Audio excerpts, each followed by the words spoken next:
seeing the right. There's a good left hand to the right, and that's a clean knockdown. Gang coming forward. Big right hand knockdown, number 6.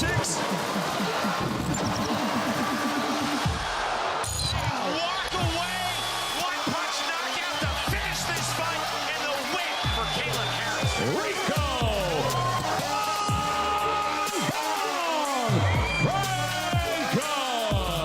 Straight right hand with authority. Now the onslaught. Carl smells blood right now. He's coming for the finish. You can tell. Huge shots from the body shots. Knockdown number 2. Lorenzo Sedgwick, who's in big trouble. Mark Belgrave stops this fight.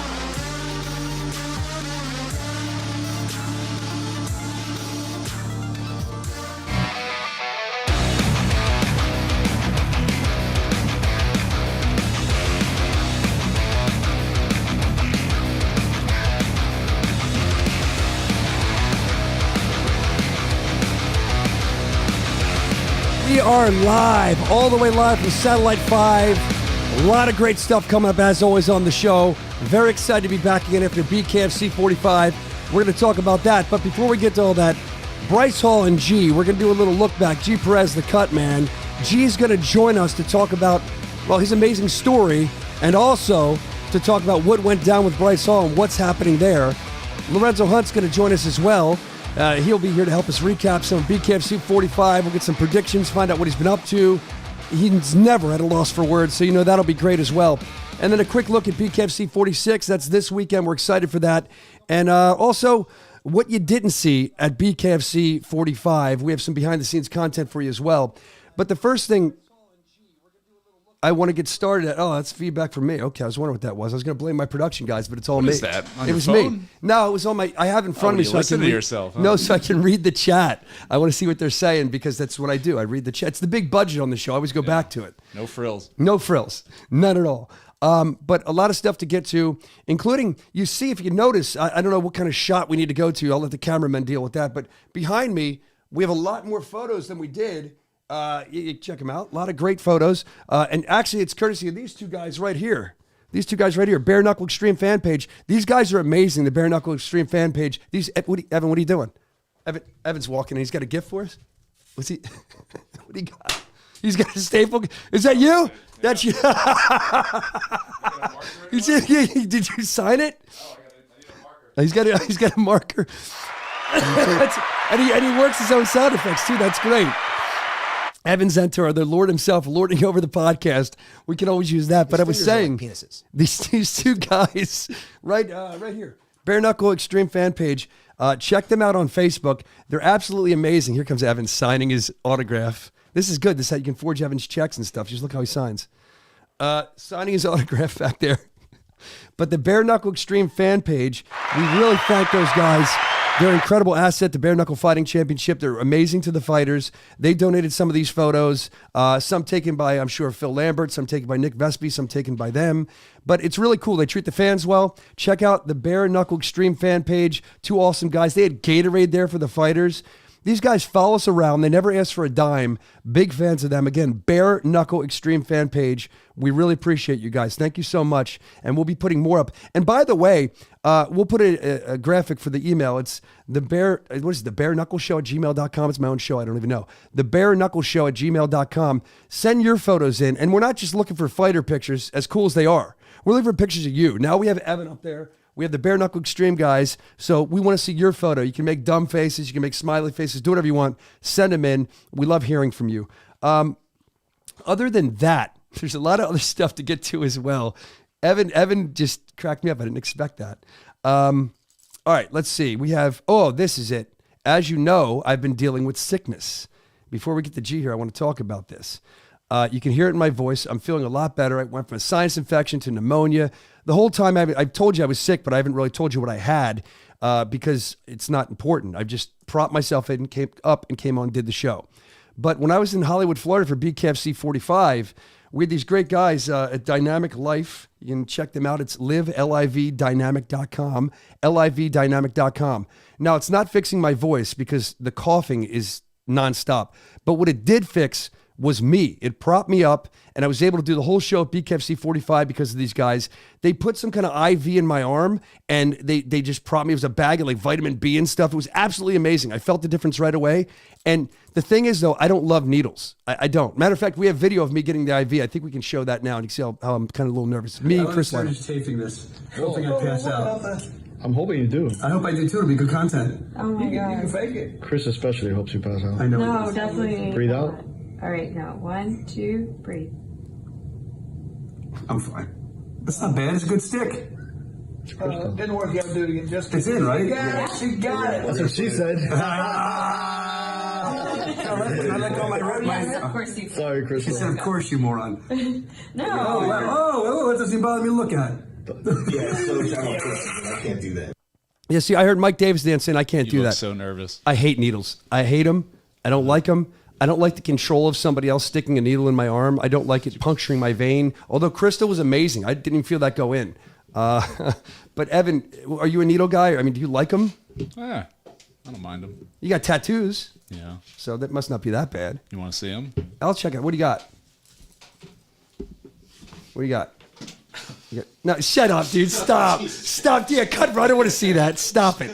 You're on fire today, Evan. I love it. But he's got his pants down. Don't show that on camera. I don't want to see that. Oh, Lord. I don't want to. Jesus, Lord.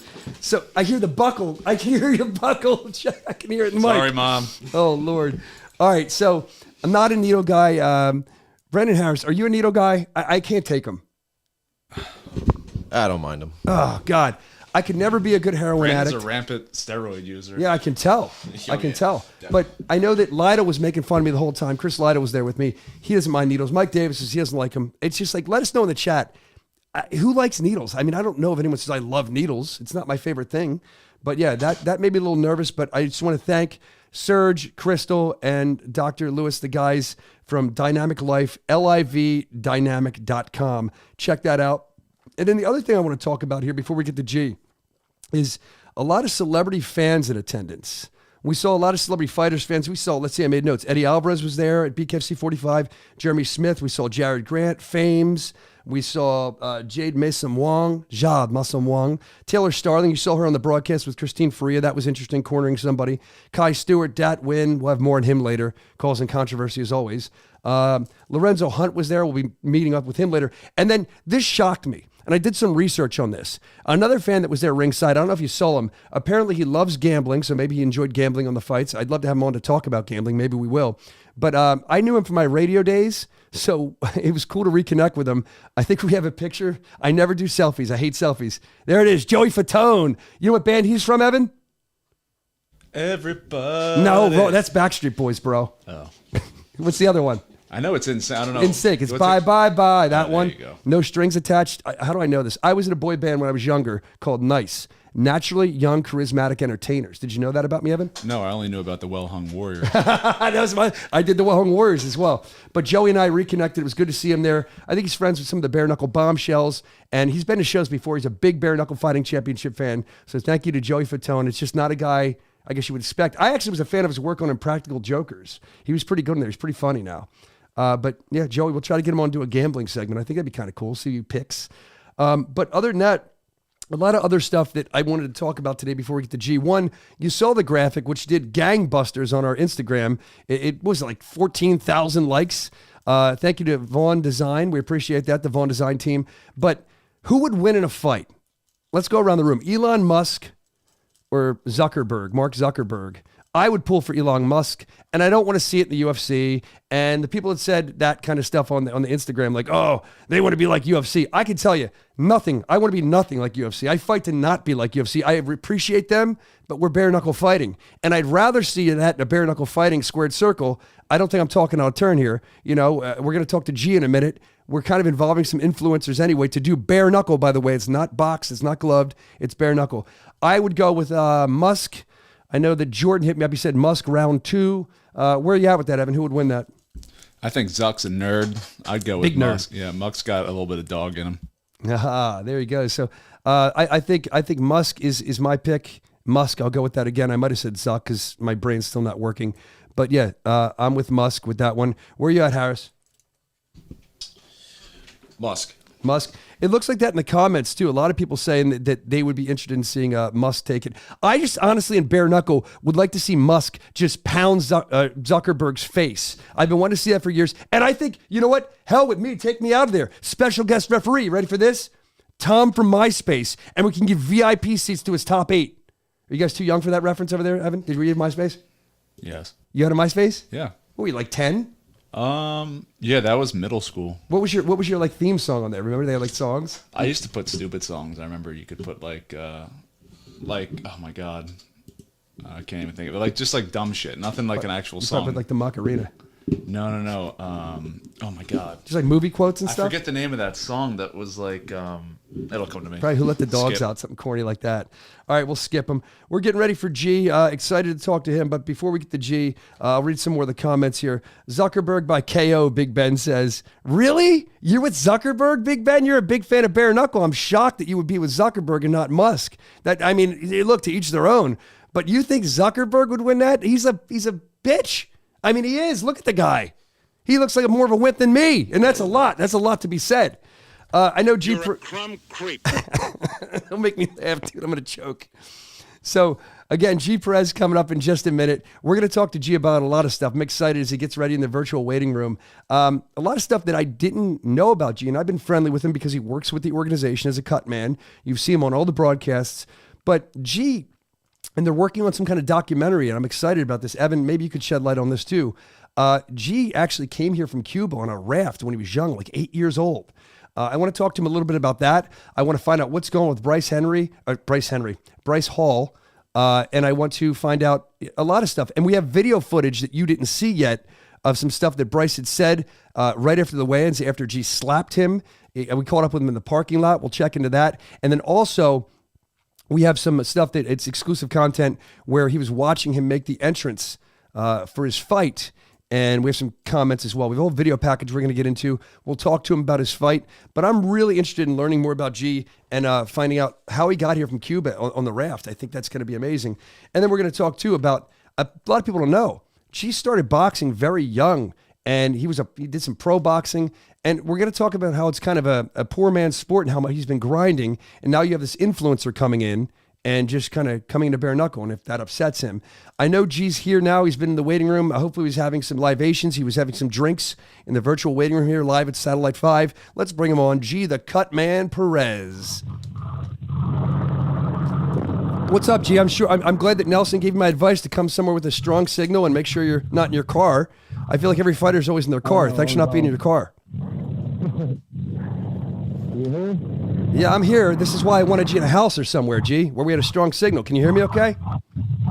Yes. Let me go ahead and go inside. Give me one second. Gee, that sounds horrific. Come on, G. What are you doing? You out training? Out there with the blue skies? G, it's a disgusting day here in Philadelphia, G. There's thunderstorms. Trees are falling. People are probably dying. It was so crazy last night. But you have a beautiful day there in Florida. Look at you. He's out there training. He's running. He's going to be out of breath.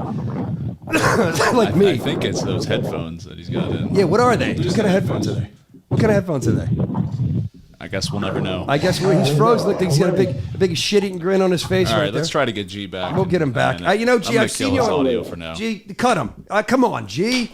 You're one of our guys. What do you? Oh, now he's in the house. You got to know better than that. Yeah, G. we'll get him back on, G. I sent them a text too, saying not in a car. So he's not in a car, but he's running around. We'll get back to G in a minute. They're going to try to figure all that out. A lot of other stuff to get to today. Like I said, we're going to have Lorenzo Hunt come on. Lorenzo, hopefully with a better connection than that. A lot of stuff to unpack with Lorenzo Hunt today as we wait for G. I mean, Lorenzo's going to talk to us about BKFC 45. He's going to talk about his title that was, I guess we'll call it held up, or I don't call it stripped. But last week when Dave Feldman was on, we're going to talk about that with him. And we know that Lorenzo, the Juggernaut Hunt, has aspirations. He hasn't been silent about it, to fight heavyweight. And we still don't have an answer what's going on in the heavyweight division. So I'd like to kind of get some of Lorenzo's thoughts on that, especially a guy like him that's never at a loss for words. We're going to talk about that with him. Also going to talk about everything under the sun. He was there, like I said, at BKFC 45, and I could hear his commentary from the crowd. He was yelling during the Palomino thing. We'll get his thoughts on that main event, Palomino versus Lily. He was yelling, "We paid for a fight," and Palomino's wife was right there. Shows you the Juggernaut just doesn't care. Kai Stewart was there as well. He's a new champion, and him and Dat were having some words. Some exclusive content on that, too. It's all going to be up there, but if you're just tuning in, I'd like the cameraman to show if they can. Unbelievable. These pictures that we just got tuned. And look, Evan even put his own picture up there. He came in, he stormed the set, put his own picture in. Again, I can't speak. Courtesy of our friends from the Bare Knuckle Extreme Fighting page on Facebook. Make sure you like them as well. Other stuff we have coming up, we're going to talk a lot about. We said it's fight week at the top of the show. BKFC 46 in England this week. Can't wait for that. You got Harris versus Franco. And this fight, Harris had the knockout of the year, Lionheart, for a reason. The guy doesn't know how to give up. I believe he just landed in the UK, so he's going to be ready. He's getting there early enough where he's ready to go, and that's going to be a great main event. Some other great stuff on the card, too. Again, bkfc.com. Grab that app, and we're going to try to bring G back on here in a minute, and then we'll get back to everything else. Throwing us off, G the Cutman Perez, like he threw his opponent off the other night at BKFC 45. Big time threw his opponent off, knocked his opponent out. G, can you hear me okay? I can hear you. Can you hear me? Oh, Marone. Gee. You Take those headphones Those headphones off. are terrible, dude. The bass in his voice. Can you hear You're me? killing us. This is live TV. Go on your phone. All right, that? can you hear me now? Set him up. Look at Nelson in the back, putting that on him. He's getting it together, setting it up. I think that's better. Is that better, G? Talk to me. Say something, G. Can you hear me? Oh my God. Okay, that's a little better, right? Okay. Oh, my God. You're doing great, buddy. Hey, G, can you hear me? 10-4. Is it okay? Are you there? Lord in heaven. Hello? Oh, You there we guys hear go. me? Can you hear me? What's up? I can hear you. He's got bucked up. Listen, we can hear G great, but he can't hear us. Live TV. You know, we tried to make sure all this was set up, too, so we'd have a perfect, seamless interview. Never seems to go that way. Never. Oh, G. You guys hear me? I hear you great. Can you hear me? All right. Well, G, we have an interview at 12:25, I think, with Lorenzo Hunt, so we might have to cut G and bring him back on later if he can get his situation taken care of there. What are we doing here? I mean, everybody knows how Zoom works. Can I give a tutorial for any fighter, anybody that comes on this show? Look, I don't care. I mean, I do care about the other podcasts, but I don't care about this show I want to talk about. Listen, if any fighter's watching, if Please. you're coming on this show, you can use AirPods. Those work fine, but don't come on with your Android and whatever, Samsung earbuds. They sound like shit. If you're going to come on with an iPhone, you can use your AirPods. If not, you got to talk right into the phone or it's going to sound like shit. Thank you, Evan. Thank you. And you know what? Usually come on with somewhere with a strong internet connection. How many of these have you watched over the years, podcasts, where these fighters or anybody, they come on in their car, they come on in somewhere like there's like a jackhammer going behind them. It's always something insane. So just find a quiet area, make sure your shit works, and come on, and we'll be good. I'm looking at the comments here. Kyle Mish from the Mike and Mish, the Mission Accomplished podcast, he was talking about Zuckerberg and Elon Musk. He says Zuck trains and competes in Brazilian Jiu-Jitsu. He trains with some badasses. Musk gets choked unconscious. That might be the reality of the situation. I'm just telling you what I hope. I want to see that little pipsqueak, who now probably shouldn't call him. They'd probably kick my ass. But I want to see him get lickings. I want to see him get beat up. I want to see him get choked out. And there's no choking out in the bare knuckle. So if it was a bare knuckle fight, there's no choking out. Who wins in a bare knuckle fight was the question. But we do love the Mission Accomplished podcast, and you can check them out as well. These guys have great content. And from what I'm told, they had an excellent watch party at Tom's Watch Bar, which I love that. And as we're talking about things we love, we talked about Folds of Honor last time on the show. They were there live, and I got to meet a wonderful family who lost their father. And I think it was when she was 15. But the crowd went crazy for her. It made me feel so good. She gave her speech, and you should definitely check out Folds of Honor. They're going to be one of our big new sponsors. 91 cents. 91 cents of every dollar donated goes to the charity to help people that lost their mothers, their fathers in combat. And also they're expanding to first responders now too. I think it's a really great charity I'm proud to be involved in. Check them out, Folds of Honor. They're good people, and I can tell that after meeting them. All right, this is one last try with G. I don't know when Lorenzo's going to be pushed way back. We might have to push G back here. He's here. So. Oh, G's here. G, are you here? I'm here. Oh, finally. Okay, G, what are you doing to me, man? You almost gave me a heart attack there, dude. I'm so sorry, man. I had to get inside the truck, out of the truck. I just got to where I had to go. It's all good. I'm just glad to have you on here. I don't know how much time we have because we're up against it now because we have Lorenzo Hunt coming on soon, and I want to make sure I don't lose him. But congratulations. You're fresh off your win at BKFC 45 over Ryan Carroll KO in the first round. How are you feeling? I mean, it was quick, so you don't look damaged or anything. I don't know if you even got hit. I mean, I feel great, their hands always going to hurt, they're always going to, there's always going to be some damage, I did get hit. It was short, but I did get hit, I respect to Carroll, he's a great fighter. So you respect him. You did take him out quickly, though, and you're a cut man. People have seen you on the broadcast many times working on cuts. The girls are yelling at you. They love you. The women love you. When you put the hair down, they go nuts for you. We see it all the time. Now, when you're on that broadcast fixing cuts, though, G, here's the question. I mean, would they actually let you work on your own cuts? You had mentioned during the press conference that you told Eddie something. What did you tell Eddie, the cut man? I told him if I get cut, to bring a small little mirror that I was going to fix my own cut. And he thought I was crazy about that. He goes, bro, it's never going to fly. I said, I don't see why not. I would love it. How are you doing this? Order a mirror. What a gimmick, man. That would be great. I can see it. Who's better than G, right, as a cut man? Eddie's really good too, but, you got to kind of within yourself fix those cuts. I love that. Now, let's talk about, since you're a cut man, before we get to the stuff with Bryce Hall and all, what do you think as far as being a cut man? You've seen so many cuts. You've seen brutal action.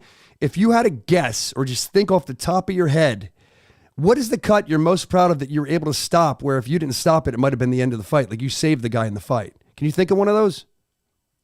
I think it would be the one in the UK against MVP? I think it was Mike Perry versus Venom Page. Yeah. They went 6 rounds. That was a 6-rounder. So you were able to help extend that by being able to fix that nasty cut, man. Right off the top of your head, I love that. It's not an easy job, and I don't think people always realize or give the cut man enough credit that they're able to keep the action going when it would have to stop otherwise. You're seeing G 100%. We're watching you now, G, just making short work here on the video. Look, there he is, big win. He's got his bucked up in his hand.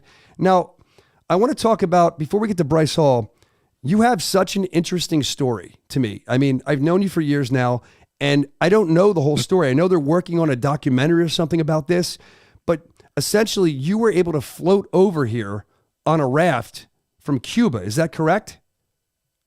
That's correct. It all started in 1994. My parents decided that they were gonna come to the United States to give me and themselves a better life. And my father built the raft. And in 94, it sucks to talk about this because I get emotional and stuff, but it is what it is. Eventually, everybody's going to know my story, and let's talk about it, Yeah. But, in 1994, my father built a raft. My shelter was a little cooler, so I didn't get sunburned. I was in the ocean for about a week and like 2-3 days. I got dehydrated. I had 24 hours to live. Once I got to the U.S. Coast Guard, they verified that I only had 24 hours to live. I was dehydrated to the point that, my skin was already, not hydrated. Anyways, we get to Guantanamo Bay, and then I was there for like about, a month. They detected a hernia. I needed an surgery. They flew me and my parents to the United States, and that's how I got here. How old were you? In 94, G? I was 5 years old. So you have vivid. I was 5 years old when I thought that I was going on a boat ride, but in reality, I was going to a new state, a new country that I didn't know nobody. I didn't know no English. I had to learn how to speak English. Wow. It was very hard for me, but we're here now. Were you scared? I mean, do you remember it at 5 years old being scared, or they just told you were going on a boat ride? You didn't know any better. I mean, I didn't know any better. My dad said we're going on a boat ride. I said, okay, let's go. We're going on a boat ride. A week and a half later, we're still in the ocean. No food, no water, drifting for our lives. And then next thing you know it, we see a boat. My dad picks me up. We light this shirt that I had on fire so they can see the smoke. Wow. And yeah. How many people were on the raft with you? I believe there was if I'm not mistaken, like 20 some people. Wow. So it was probably packed in there. Wow. On a homemade, literally pontoon boat. Wow. Wow, that's awesome. I can't wait for the documentary to come out. I think we're going to be telling the story as well on the BKFC app. So that's just a little bit of a teaser. But yeah, man, I mean, for what you've been through, it's been insane. Then you come here. And what was your first impression of America? I mean, as you grew up in America, it was hard for you. You had to learn the language, but was it a lot different for you? Obviously, it was. I mean, yeah, it was a lot different. You know, I wasn't from the States. I did get bullied a lot when I was young. You know, it was different. I couldn't communicate with anybody. I had to learn everyone's way. I had to learn, you know, the American dream way, you know. And now here you are. And I know that you'd shown me. We've sat there after shows, before shows. You've shown me different things. I know Nelson is very important in your life, and I know he's like a brother to you at this point. And you showed me growing up boxing. How old were you when you started getting into boxing, G?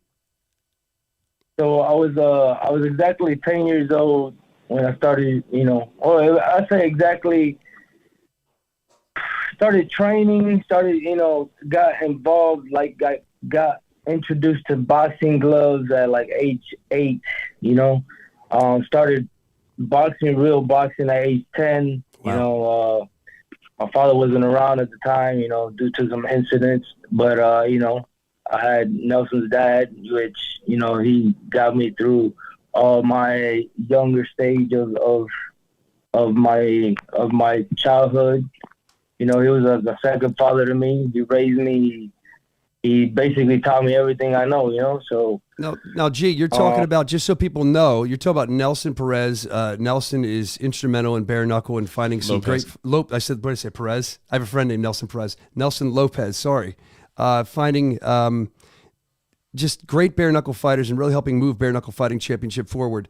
Now, you went on to do boxing, like I said, when you were younger. Then you did some pro boxing. Look, as we said earlier, boxing's a poor man's sport. You're getting beat up. You're not making a lot of money. You're in it because you love it. You're in it for the grind. So you come from Cuba, then you do boxing, then you come and you're doing bare knuckle, and all this leads to what just happened the other night. And we have a quick video we're going to watch that kind of shows you had walked up, and there's an influencer named Bryce Hall, tons of followers, decides he wants to do bare knuckle, and at the weigh-ins, you slapped him right across the mouth. So I caught up with him after the weigh-ins in the parking lot, and we're going to look at what happened. We also have a video of him watching you fight, and we're going to get some comments from him. So let's watch this video, and then we'll come back and find out more about Bryce Hall and the drama there. All right, got Bryce here. Look, let's get away from this loudness, Bryce. Almost got smacked again. Right, you don't get smacked again. Bryce Hall, fresh after the cut, man. G, he came up, he slapped you, man. I didn't know there was that much beef. What's going on? I mean, that's my potential next opponent for BKFC. Honestly, now I'm really not worried about it. I felt the slap. My mom hits harder than that, and hopefully he can learn to hit a little bit harder. Like, I'm 185 right now. Yeah. I didn't feel like anything. Wow, stiff words, man. Thank you. See him walking out. What are your thoughts on G right now? Oh, he's small. No, small. Like I stood up and he smacked me immediately. But when I was standing up, I could clearly see like there was a big advantage in height and size. I felt the slap. There's not really like any concern now. But let's see what happens. Hey, you think this is a game? This ain't no game. You see that, boy? Right. You ready? I'm gonna beat your ass. No, guys. You ready? I'm gonna fuck you the fuck up, boy. Well, there you go. I mean, that was kind of in a nutshell what was happening this past weekend at BKFC 45. It's been brewing with you two. It's been brewing. And now here we are. So what upsets you so bad about Bryce Hall? Is it that he's trying to find the easy way into bare knuckle and you're trying to kind of stop him? Where are you at with that? What's going on? Kind of explain, please. All right. So basically this is what's going on. I feel very disrespected because, you know, when I first started my career in boxing, when I first wanted to box, I my first, how do you start your career? It's very hard to start your career in boxing. Like you said, it's a very poor man's sport. When I saw how much investment that I had to do at a young age, starting without no money, how much you had to invest, the time, your manager and your trainer, and, you have to have money for that. And to see somebody to go through that, to do all these amateur fights, to do all these pro fights, to now go to bare knuckle, and it takes years and time and money, and then to have some guy that hasn't had not one tryout, not one amateur fight, just a influencer that says some little rich kid from California say, I want to fight, I want to box. That's disrespectful to me, because I'm in there fighting for my life. I was 10 years old, amateur fights, pro fights, investing money, and this and that. And I had to stop because I couldn't afford it at the time.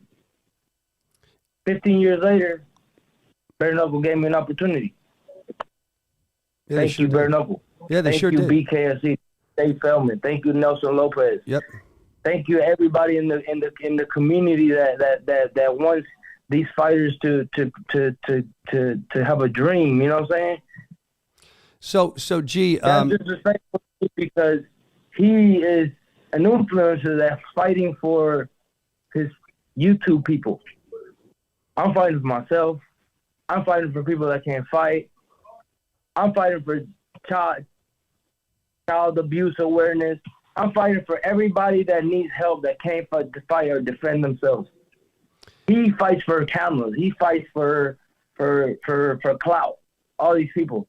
6.6 million followers. Wow, great. What have you done? You put a video up and no, man. Wake your ass off. You know how hard it is to get up there, Brian. No, I know. You know how hard I do know. Bust their ass, get split open, bust their nose. They had to go through all that. They had to go through all these tryouts, through all these years of sweat and getting beat up. And this guy wants to I want to fight to prove what?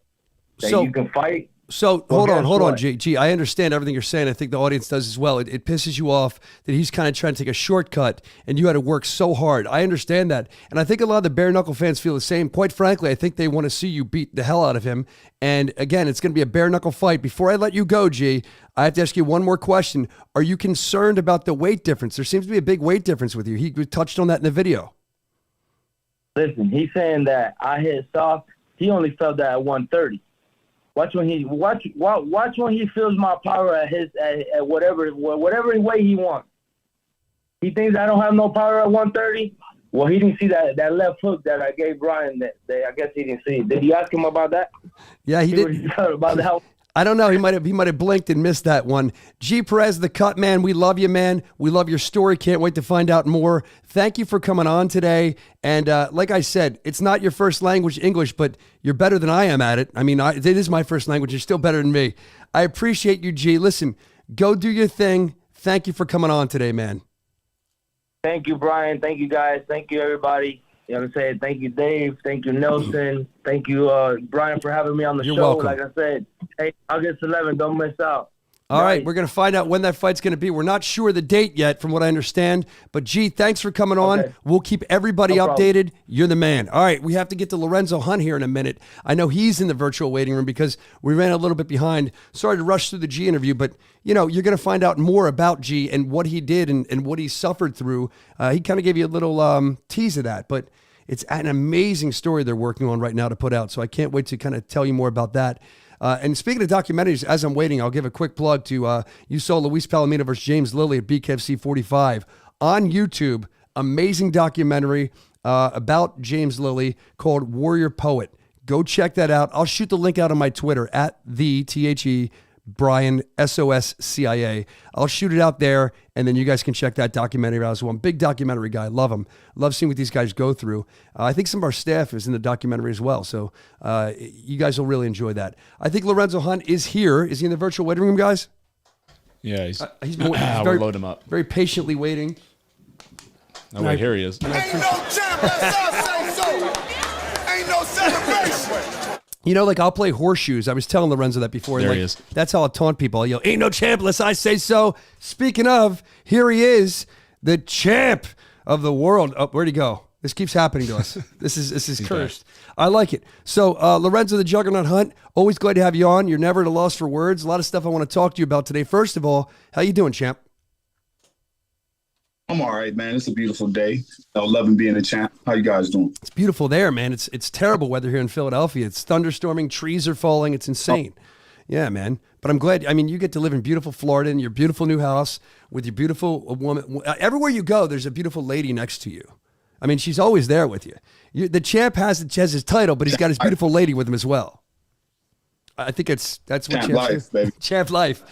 So, so let's talk about a couple things. Let's start off with, there's a lot to cover today, but let's talk about BKFC 45. I'd mentioned you earlier. I'd seen you there. Never at a loss for words. Always very boisterous in the crowd. Sometimes I call you the alternate commentary because I listen to what you're saying. And I just wonder, I feel like you care so much about bare knuckle, even though there's a perception that people think you're kind of a dick or you're kind of arrogant, but you do care about the sport a lot and you care about the fighters a lot. So the first thing I'd have to ask you is you saw the card. Is there anybody who kind of stuck out to you on the card that really caught your eye? First, let me, I'm gonna say G. Cutman G. He showed his ass a little bit. He showed us that he got a little bit of skill, but I was actually there. Now I got a dick move this year, so I'll be the guy that's training Bryce Hall in order to fight G. Really? I love G. Oh man, traitor! You're a traitor. I love G. I love G's story, but I'm about to take a YouTuber and I'm gonna make him famous. I'm gonna show him how to work his hand, work with bare knuckles. I hate to get on the bad side of G, especially because I might need him in the future. You know, like he's gonna let you bleed. Working on my. I know G would never do that. I'm about to take and show him how we do what we do. So yeah, G's a pro. That came from the ball. I'm sorry, I didn't mean to talk every weird delay there. But let's talk about that really quick. A couple of years ago, I remember you calling me up and you said, Soch, I figured it out. I'm like, what are you talking about? And you were at something called Social Gloves and you saw it draw this huge crowd. And is that where you might have met Bryce for the first time? Where did you meet him? How did this training come about? I didn't even know this. That's where I met Bryce. Yep. That's how we got linked up. I instantly put him in touch with David Feldman, him, and a couple of other guys from the Social Guns. And Dave was all for it. Same thing with Blueface. I don't know if you guys remember seeing Blueface on the card back in the day. Yes. Yeah. A lot of the things go on behind the scene. I told you, like, I love BKFC. We're family, and I'm always promoting and pushing and inviting guys over to come, help us show the world that this is where it's at. Yeah, and I think that's the not everyone is slinging hate or anything towards us, but you're getting here and there about when we involve influencers. I just want to point out again, this is a bare knuckle fight. So I have a lot of respect for Bryce coming in here, Bryce Hall, to do a bare knuckle fight. We're not doing the glove boxing like before, and he's got a guy like you in his corner now, which we just found out. That's like breaking news. That's an exclusive. I didn't realize that. But at the same time, when we talk about that, I mean, you've seen, I think he's had 2 pro boxing fights. What do you see out of Bryce Hall? Is there a lot of work to do is what I'm asking you? Actually, no. Remember, you guys got to remember that David Feldman set this up because of his primal nature. It's something that everybody can understand. Everybody can learn. Everybody can agree with. Everybody can recognize a bare knuckle fight. It's very, very simple. And you can go anywhere. You can go to Walmart and you're liable to see a high level bare knuckle fight over the self checkout. You know what I mean? The winner gets a smiley face sticker. That's what. Go ahead. Yeah, that's what we're into. We're inviting people to come on over. I mean, Paige Van Zandt, even though she was actually a fighter, she was actually a social influencer, more so than a bare knuckle fighter. She came over and did her thing. I say come one, come all. Let's see if we can get some more celebrities over to kind of, work their hand and see if they can do what they do. Because like I said, I believe that everybody can fight. Yeah, I agree. And that's interesting to me because now we're going to see as we get an influencer or a celebrity over here. It's intriguing because you got the rest of the fight card. You know it's going to be bangers, and then it's like an ice cream store, variety, a little bit for everyone. And you bring some new fans in, and hopefully they kind of see what these fighters have to offer. We know they're going to see Juggernaut in the corner, and we know you're going to show out in that fight whenever it may happen. So let's talk about, aside from Bryce Hall and that exclusive, thank you for that, Lorenzo. Let's talk about who else stood out in the card as you're watching at BKFC 45. What really jumped out to you? Who jumped out? I liked, just right off the top of my head, I liked Bryce. I'm sorry, I'm stuck on Bryce. I liked Howard. I liked Howard Davis, or however you say his name. H.D. Davis, he really zoned in, and it seemed like he was listening to me. Now, I always holler out instructions to guys that I like and that I see moving well. I'll always tell them how to maximize it. But if you listen to that video where you just showed, I said, use the jab right now. And he did it. It was perfect timing. I said, jab, no. So you were like coaching from the crowd, Lorenzo. It was I like I said, you were sitting right by me, and I had heard you yelling things like that. I believe he was listening to you, and I do like HD a lot because he seems like a real humble guy that's happy to be here. And what I'm noticing right now in Bare Knuckle Fighting Championship, sure, you have some guys that are a little older, that are a little more experienced, but I feel like we're having a lot of new blood coming in, and I feel like we're seeing a lot of younger guys now take on the sport. It's almost like a youth movement. That's exciting to me. And it should be. And that's what's actually going to legitimize us across the world, is that the kids have grown up in high school and junior high watching us do this. And they're down for us. They're with us like we were with the UFC when the UFC hit. You know what I mean? They're with Bare Knuckle. They love Bare Knuckle, and they can't wait to be a part of it. You know, you got to figure we've been doing this 6 years now. So a lot of guys were in 7th grade. That's and crazy. Now they're grown up. That's crazy to think, right? Wow. Yeah. So, even like Kai Stewart. He's another one we're going to get to later who may be fighting Dat Win. Kai is a wrestler. He's very tough. Kai has a bit of a chip on his shoulder, I think, a good chip that's going to fuel him. We're going to see what happens with Kai. You're right. You're seeing these youth movements. Kai just graduated college. Kai had to take his finals early so he could fight. Like, that says a lot. Let's talk about... go ahead. Sorry. The Eric Lozano and that's where I was going. My buddy. I'm sorry, I'm so bad with names. Boswick. You caught me out. It was brutal Jake Boswick and Eric Lozano. That's what I was going to talk about, the co-main. Yeah. Because I've been here since Jake came over. I watched him struggle. I watched him move from his personal training style, like a fitness thing, into becoming a true bare knuckle boxer. Now he's a real contender. I like talking to him. I like pointing out the shit because I've watched him grow. You know what I mean? He showed up. Eric Lozano came back after I bashed his brains in. I didn't think we would ever see him again. And he came back and had that awesome knockout. But I knew that his skill set was limited. And I bet money on brutal Jake Boswick. So, you know, I made out on that fight. Yeah. Well, hey, yeah, he was with it. Good for you. I know you're joking about that. You're messing around, and we appreciate that. But you know, that was a great fight. Go ahead. I'm sorry. Jake was listening when I was cornering him from the crowd. I think everyone listens when the Juggernaut speaks. I'm telling you, you were providing commentary for the fans. You were yelling out, you're cornering people. I've seen you be a reporter at these fights. What do you not do? The one thing that you're not right now, and this probably won't make you happy, but we're going to talk about it because it's the main event as we head into it. Luis Palomino. We've talked about this before. We've had it in face-offs, I believe, with Mike Richmond when you fought him last time. You take exception to this. It's not me saying it. I actually asked you about this the other night when I saw you at the fight. Luis is the #1 pound-for-pound bare-knuckle fighter in the world. You seem to think you are, and I think I understand why you would say that, but like, talk about that. I mean, do you really believe he's the #1 pound-for-pound bare-knuckle fighter in the world, Luis Palomino? I do, and he showed us why he's the #1 pound-for-pound fighter in the world at the last fight. His ability to take off and let the fight come to him, or to relax and just let the crowd boo. I'm a more egotistical fighter. No, not you. I would have thrown a temper tantrum just to make the fight exciting. Yeah. And he's not willing to take those type of chances. And I understand why. Like, I'm top. You're going to have to do something crazy. You're going to have to risk it all to beat me. And I understand that it's all about staying on top now. It's about staying power. Well, you talk about the fans, they were booing a bit. Luis felt it necessary to talk about, explain why they were booing.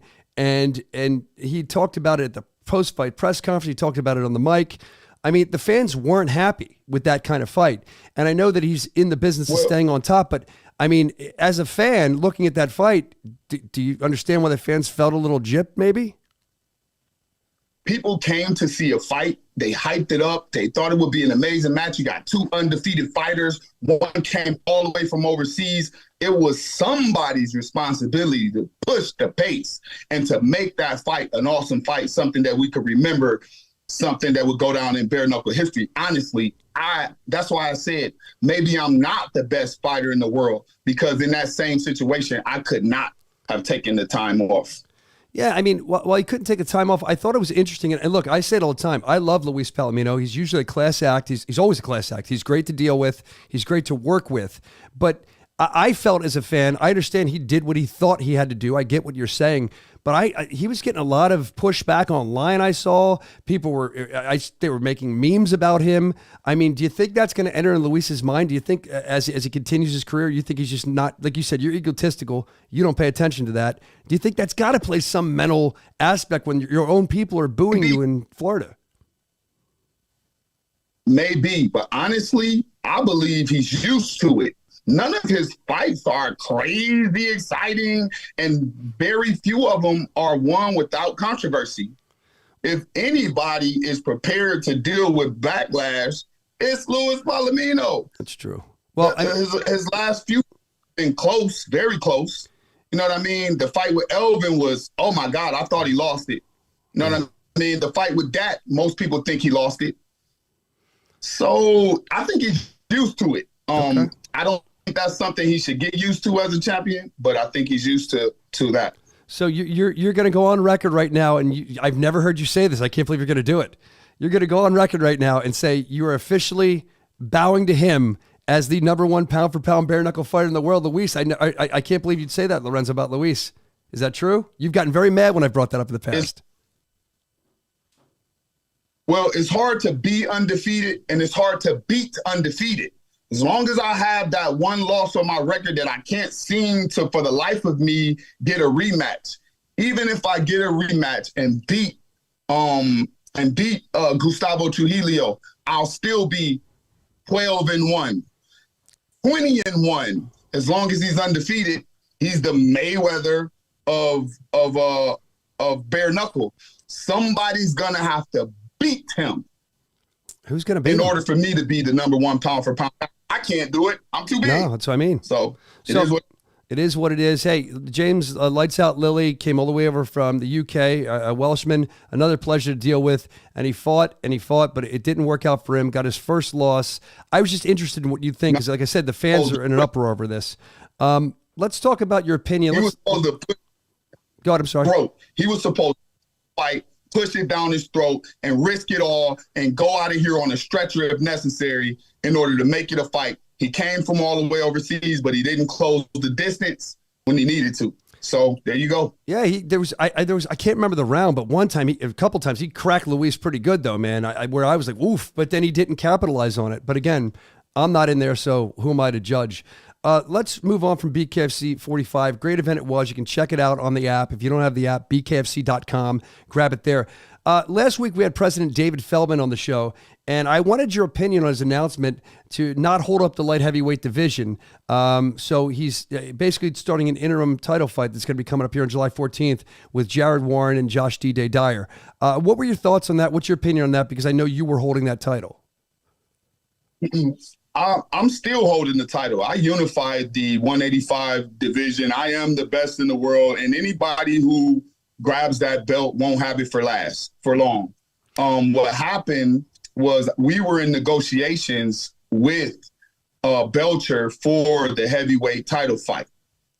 Belcher took that fight without warning, without telling anyone, without reporting to Dave. So it held up. I would be defending if we had known Belcher had no intentions on fighting me at all. Okay. He had no intentions on defending the title. Okay. But since we've been in negotiations to try to set up that title fight ever since he beat Arnold Adams, remember I was there. I remember you were there.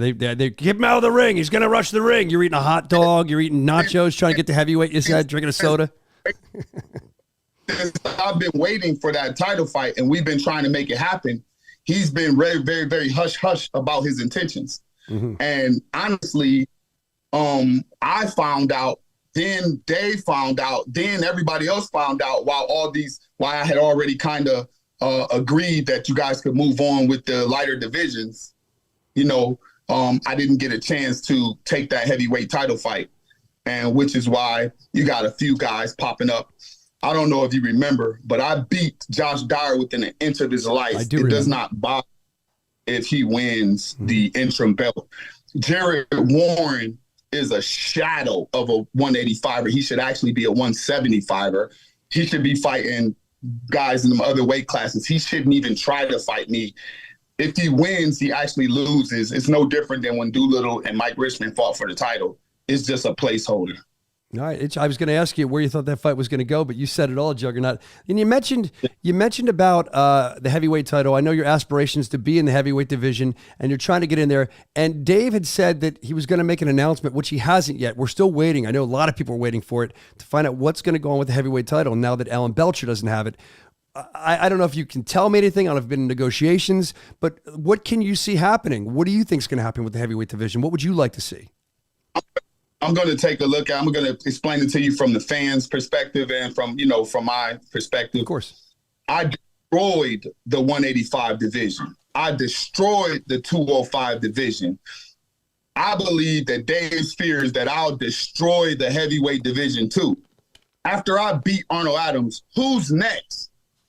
Big Ben? I'll punch Ben so many times they will stop the fight before he takes a step. He's too big and slow.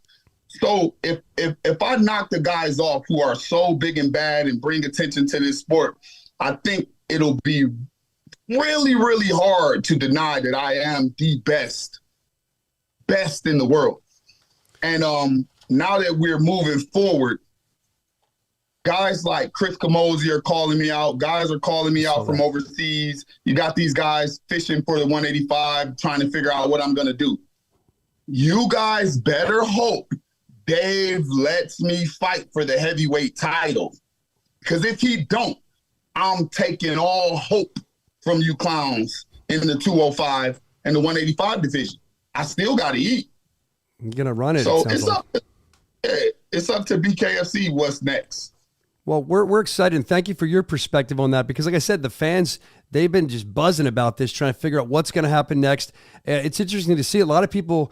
I'd even venture to say that Alan Belcher feared Big Ben. I mean, they showed him. He looked to me. Either they caught him with the camera weird. You see the fear on him. I think he feared me. I think he feared a lot of people. But look, I'm an Alan Belcher fan. I hope he comes back. I hope he fights his way back up to the top. I wouldn't mind seeing you guys fight. But it was interesting to me that you said Big Ben. Most people, they don't really admit they fear him, but he's a big, tough guy. He's been running through competition, and you just sound like you're faster than him. You're going to put so many punches on him that he's not going to be able to handle it. Oh, my God. I think of all the possible mismatches, I think that me and Big Ben will be an amazing David and Goliath. I'll be able to show the world how important it is to be fast and smooth, how important it is that size really doesn't matter. And I would love to show the world a true David and Goliath match in the year 2023, where the guy who came all the way from the tryouts went to the highest possible peak that bare knuckle competition has to offer and dominated. I would dominate.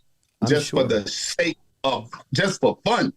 And you're very proud of the tryouts where you came from. You always mention that, and we love that you mentioned that because that's very important, the tryouts. Let's shift a gear here before we let you go. I know you have a lot of stuff going on, but we also have July 14th, Redneck Dave Mundell, and we have your buddy, Mike the Marine Richmond, They're going at it. Where do you see that fight going? What's your prediction? I think that Mundell's got it. I think it would have been a better fight if I hadn't already knocked him out. He might still be a little bit punchy. He might still be a little concussed. I don't know if you noticed, but guys that get knocked out like that, they seem to get knocked out easier every time.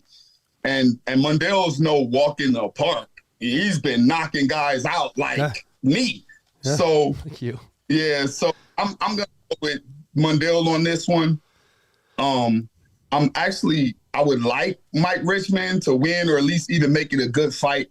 I like to give him the rematch that everybody thinks he wants. That would be awesome. It could go either way. A lot of this stuff could go either way because I am in the best possible position that has ever been in bare knuckle. Like I'm in the best position in the world. Like half those guys, I beat those guys. This guy, I already smacked him around. That guy would never fight me, even if he was, even if I only had one hand. I'm just in the best position in the world right now. You are. You're in a great position. We're looking at BKFC coming up there July 14th in Lakeland, Florida. That was the top 4 fights you just saw on the screen. We're going to examine them further as the days unfold and we come back doing this. But with Lorenzo here, Lorenzo, before I let you go, we've seen you. You're always at AEW, All Elite Wrestling. You're always everywhere we look, you are. But I saw you opened a gym too. So if you want to give a plug to your gym before I let you go, first of all, congratulations. But second of all, please feel free to do that. Yeah, man. Juggernaut Life Fitness out in Jacksonville is doing this thing. We're kicking butt every day. I'm training 4 to 6 hours every day. You guys can inbox me at the Juggernaut Hunt on Instagram and get more details. All these fights are great. Everything that David Feldman is doing is great. You guys got the biggest endorsement from me.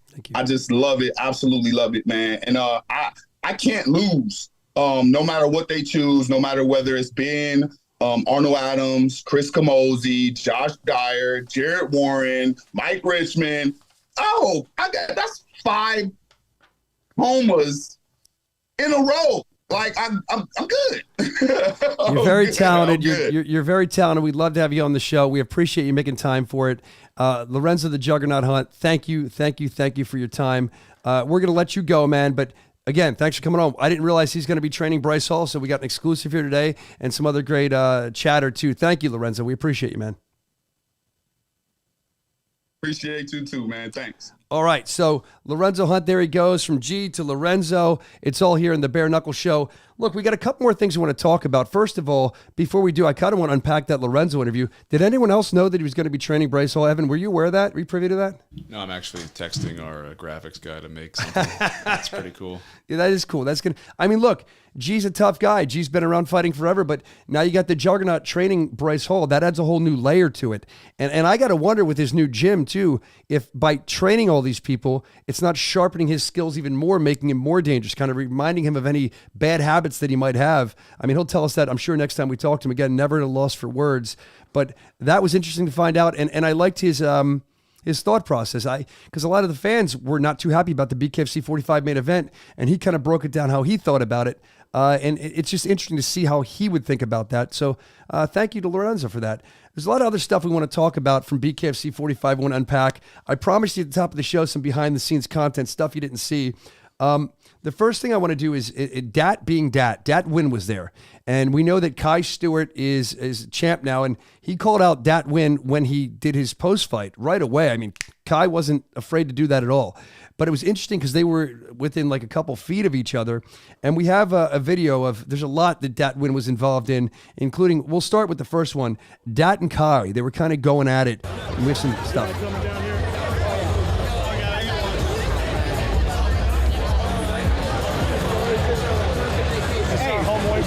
You need to fight me, bitch. You know, I'll fight. I asked for that fight.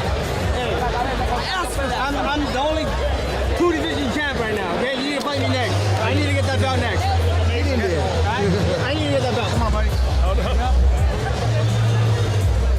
You ready? You ready? I'm always ready. I'm always ready. You know this belt belongs to me, brother. Hell no, it don't. Dude, this looks too good on me. All right. Youngest ever, bro. So, first of all, I want to say, because I didn't see that clip, I just heard about it. Cyrus Cyrus Fees is laughing and smiling. Cyrus is great at what he does, but uncomfortable moment there for Cyrus. That's fair to say, Evan. He looked a little uncomfortable there. Yeah. Yeah, right. So these two are going to go at it at some point, you think. It's going to be interesting to see what happens. I've said it time and time again. Kai Stewart, quite honestly, I wasn't sure he was going to get past Louis Lopez, but Kai has the wrestler grit. And if you've ever done any kind of wrestling, you know the discipline it takes and the grit and the toughness, one of the toughest sports in the world. And now Kai wants to prove to the world he should be a champion. Kai's been walking around Great Falls, Montana. I saw him at a Tech 9 concert recently. He's been promoting Bare Knuckle Fighting Championship, doing radio interviews. I love that about him. But that win, look, it's no joke. Dat, we've seen him run through competition. Dat is good at what he does. He's very, very skilled. So that's a fight that I don't know if they're going to sign it. I don't know if we're going to see it. I don't know when we're going to see it. But Dat being Dat always likes to make some waves when he's there. And, you know, Dat and Luis have had heat for a while. I mean, since before their fight, after the fight, Dat will tell you he won that fight. Luis will tell you he won that fight. You heard the Juggernaut talking about it too. But I thought this was interesting because I didn't even know this happened. We're not going to show part of this, but I want to tell you, I'll kind of go backwards. There was some drama. If you get a chance, BKFC.com. If you don't have the app, grab it. You can watch the post-fight press conference. It's where Dave Feldman kind of laid into Luis and said his piece about how he thought. It's also where, you know, we unpacked a lot of other stuff. But Dat showed up at the press conference, and I was unsure of what was going on. But they got into it, Dat and Luis, a little bit. You can see that, BKFC.com. Grab the app. But apparently, what caused all this, aside from the heat they already had, was what we're about to see. Bucked Up probably loved this. Let's show the video of what happened.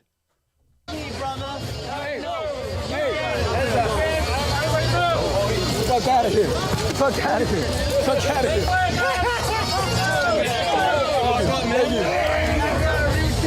Real champion, go face to face and talk to me. That's scared. He's too scared. Not the real champion. He's not a real champion. He's too scared. He's too scared to go face to face with me. I already beat his ass. If he got another one, he's gonna get knocked out. Sorry, sweetheart. Look, I'm a 135 champion. I gave him 30 pounds when I fought. He's scared.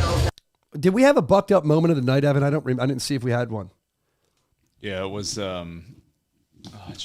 James Dennis and well, they deserved it. Renee Rodriguez. No, they deserved that, but I feel like that could have been a close second. I didn't even know that clip existed. Yeah, I didn't either. That's why it's great now. to find this stuff, this behind the scenes stuff, because Bucked Up Energy, our sponsor, which get bucked up. That's why I'm always so energetic. But to dump that on him, sponsor's very happy, I'm sure, as I said. But you know, that's interesting that happened, that he got under Luis's skin like that. And Dat is, I guess, a guy that's easy to get under your skin. And Dat, as you can see, was just, it wasn't sweat. He was soaked and bucked up. I mean, Evan, what do you make of that?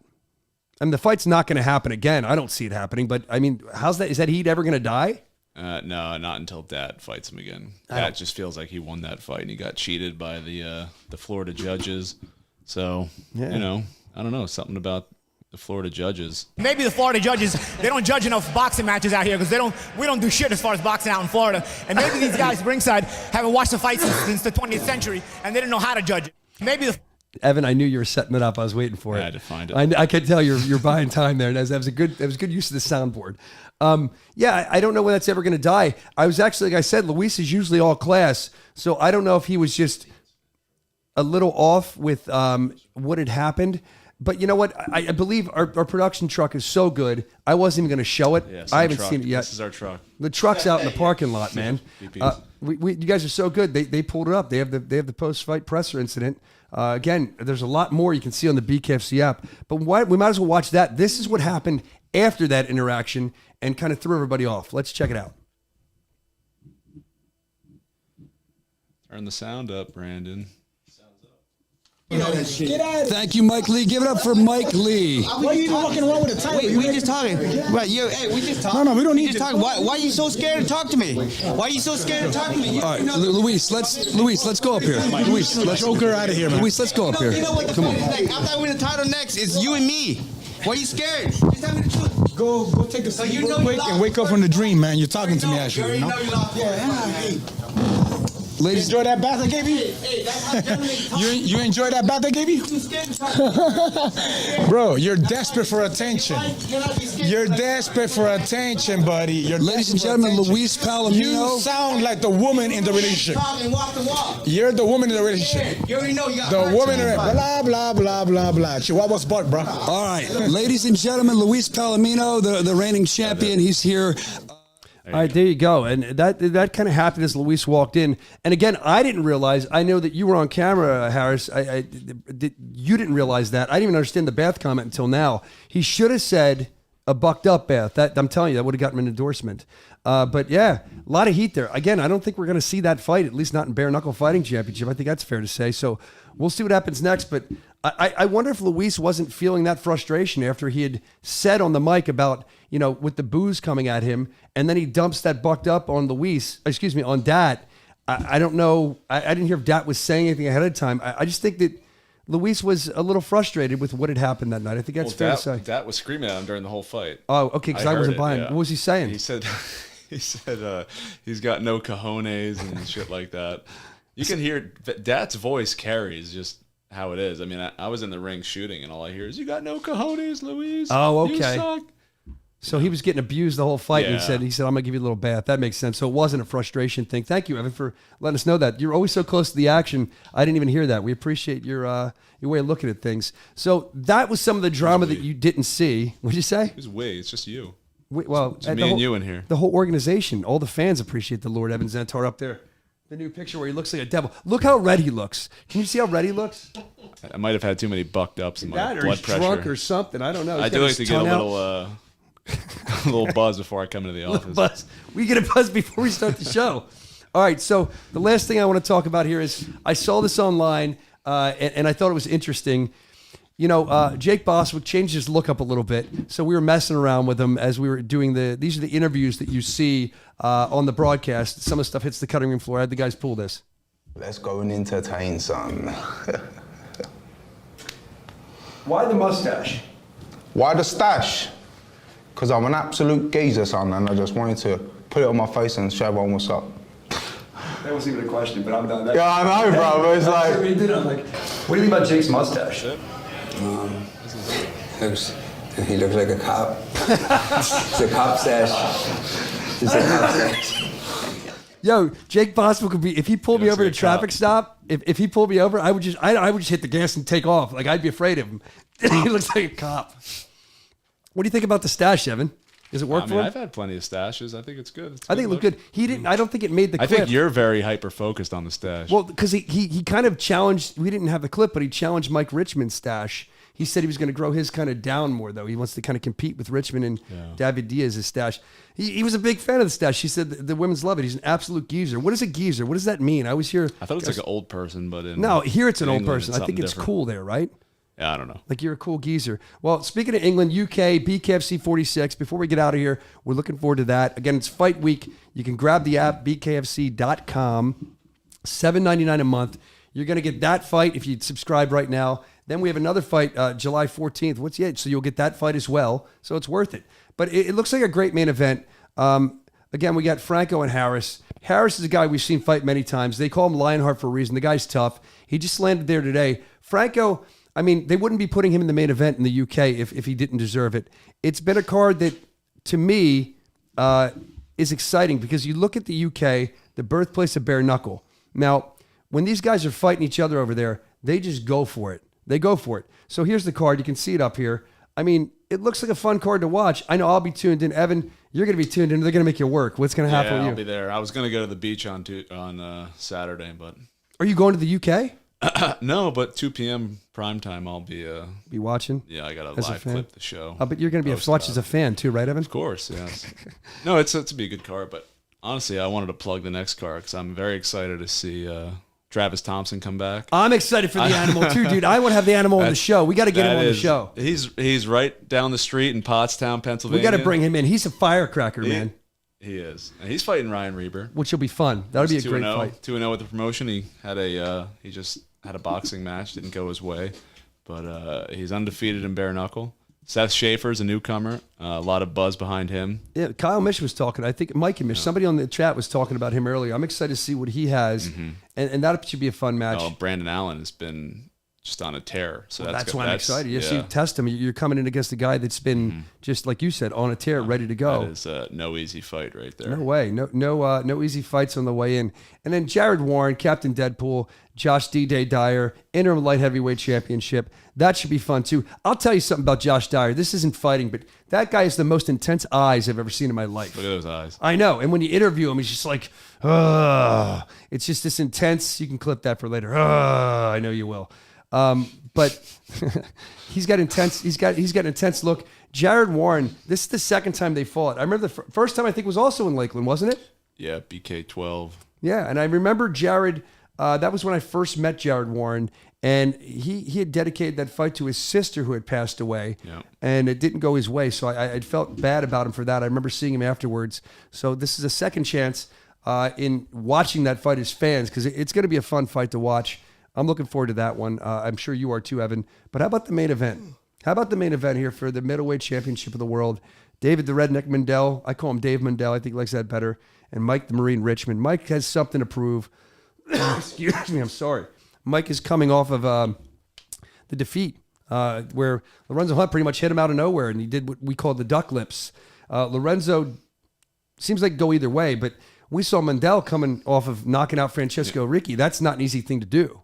Yeah, but I mean, if you go back and watch the Lorenzo Richmond fight, I mean, Richmond got greedy. Yeah, I mean, Richmond was pouring it on him. Or I mean, up until he got knocked out, I mean, he was looking really good. Yeah, I mean, he had a knockdown on Lorenzo. Everybody in the crowd was like, "Oh my god, like is he actually going to beat him?" And then, that quick too. And then Lorenzo is just so dangerous that he caught him. But he's so quick. Richmond is. He's a contender. So he's tough, talented. Yeah, no, he's talented. He's tough. He has some of the most accurate shots. Like he can just pick his shots so well, and he just knows. Like watch this. He can just kind of like predict where Lorenzo's head's going to be. It's amazing. I think Mike's one of the best. Even those quick hooks are landing. Like he's very accurate. He's one of the best bare knuckle fighters we have, in my estimation. Yeah, and that's with just bare fists. I mean, it's not like a glove where you got more surface area to hit him. He can pick his shots really well. Yeah, he lands them with that accuracy. Yeah. I got to tell you, with the end of this fight, I was there, and I guess my vantage point, I didn't even realize that Lorenzo hit him. But I was thinking the same thing. He's saying, bring it on, bring it on. This is the craziest fight ever. This is one of my favorite fights ever, I think. Oh, it was cool. And the whole time, we're like, okay, if Mike was going to beat Lorenzo, if we thought that, we didn't think it would be this quick. When Lorenzo got knocked down, I was like, wow. Right here, I was like, oh my God, is he going to beat Lorenzo that right quick? now? That was the thing. Yeah. It was quick. Was this the first round? I think so. Yeah, it all happened in one round. Yeah. Yeah. And I was like,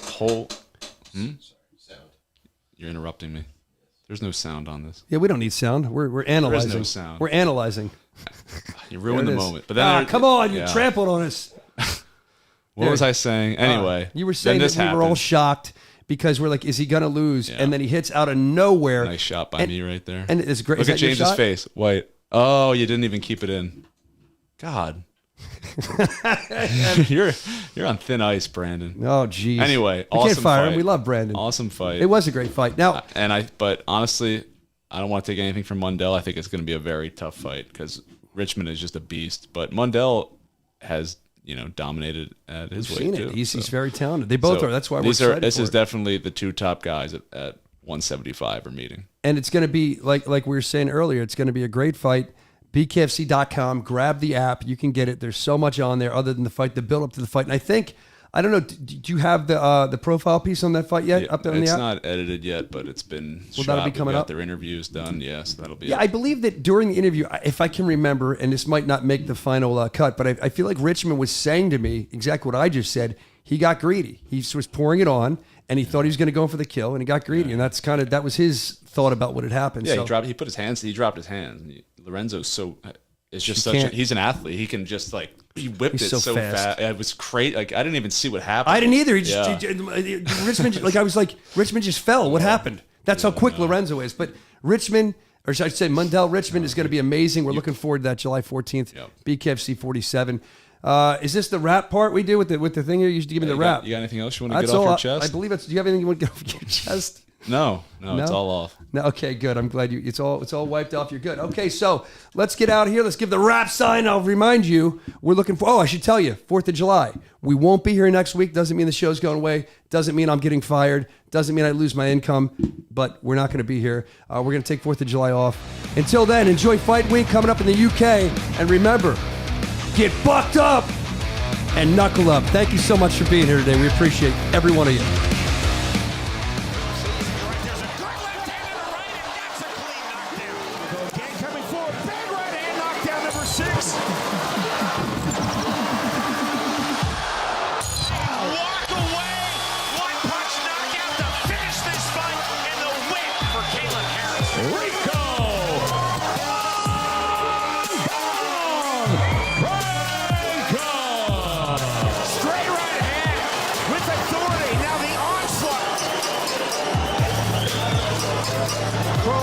Blood right now. He's coming for the finish. You can tell. Huge shots from the body shots. Knockdown number 2. Like Morris Fedor.